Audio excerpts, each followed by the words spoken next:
Hi kids, welcome to our channel. இன்றைக்கி மாயாஜால முத்துன்னு ஒரு கதை பார்க்கலாமா? வாங்க. ஒரு அழகான கடலில் ஃபின்லின்னு ஒரு குட்டி மீன் இருந்துச்சான். அம்மா அம்மா, என்ன ஃபின்லி, என்னாச்சு? அம்மா, என் நண்பர்கள் கூட போய் நான் விளையாண்டுட்டு வரேம்மா. சரி ஃபின்லி, போயிட்டு சீக்கிரமா வா. ஐ ஜாலி, குக்கு குக்கு, நான் போயிட்டு வரேன், பாய். நண்பர்களே நான் வந்துட்டேன். என்ன ஃபின்லி இவ்வளோ லேட்டா வர்ற? ஏன் ஏதோ முக்கியமான விஷயம் பேசிட்டு இருந்தீங்களா? நாங்க மாயாஜால முத்தை பத்தி பேசிட்டு இருந்தோம். மாயாஜால முத்தா? ஆமா ஃபின்லி, அது ஊருக்கு வெளியில இருக்கு, குகையில இருக்கு. இது வரைக்கும் அந்த மாயாஜால முத்தை யாரும் பார்த்தது இல்லையா? நான் போய் அந்த முத்தை எடுத்துட்டு வரேன். காமெடி பண்ணாத ஃபின்லி.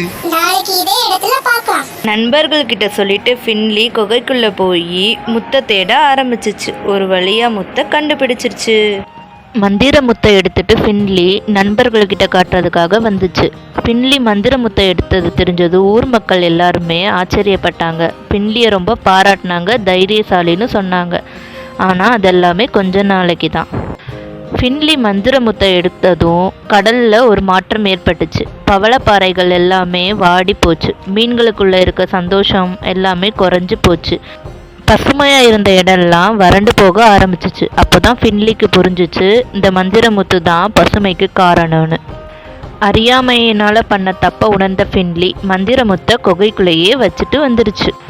ஃபின்லி மந்திர முத்தை வைக்கவும் வறண்டு கிடந்த பாறைகள் எல்லாம் செழிப்பாக ஆரம்பிச்சிச்சு. பவளப்பாறைகள்லாம் தன்னோட பொலிவை மறுபடியும் பெற்றுருச்சு.